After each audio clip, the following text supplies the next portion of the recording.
नमस्कार। आज हामी पिएलई सब्जेक्टको चाहिँ पोरिङ बिन्स फ्रम जग टु जग भन्ने टपिकमा पढ्न जाँदैछौँ।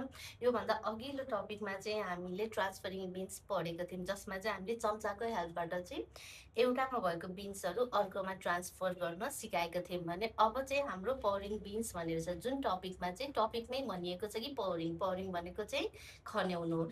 अब यसमा चाहिँ एउटा जगमा भएको बिन्सहरू चाहिँ हामीले अर्को जगमा खन्याउनु पर्ने हुन्छ। हजुरहरूले देखिराख्नु भएको छ, हामीसित एउटा ट्रे छ, एउटा जग छ, जुन चाहिँ हाम्रो बिन्सले भरिएको छ भने अर्को चाहिँ हाम्रो खाली जग छ। यसमा चाहिँ अब हामीले खन्याएर चाहिँ बिन्स भर्न सिकाउनु पर्ने हुन्छ।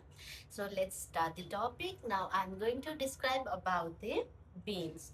So take one bean by right hand and transfer to left hand. Baby, this is a bean. It is brown in color and it's look like a kidney. So it's called a kidney beans. Now keep it back to the same place. Now I'm going to describe about the jog. So take one empty jog by right hand and transfer to left hand. Baby, this is a jog and it is made by plastic. Here is one handle. Look baby, this is a handle and this one is spout. हेर्नु त हजुरहरूले यो जगमा के देख्नुभयो त? हजुरहरूले हेरेर डिस्क्राइब गर्ने हो नि त।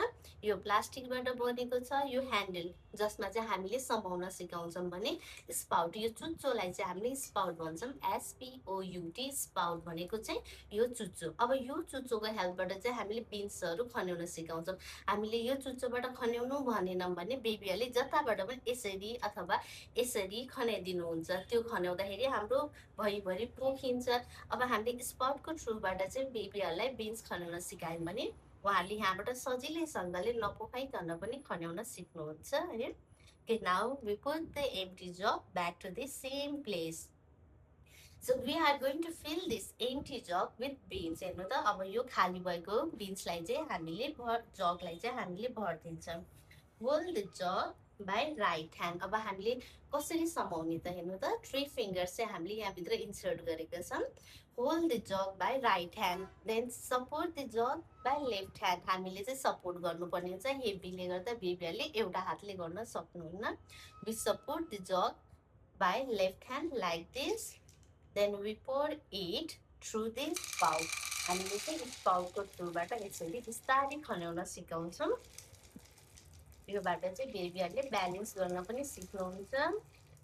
Okay, now this one is the empty jug. हेर्नु त हजुरहरूले देख्नुभयो, हामीले खन्याएर यो खाली पारिसकेका छौँ। So we put the jug back to the same place.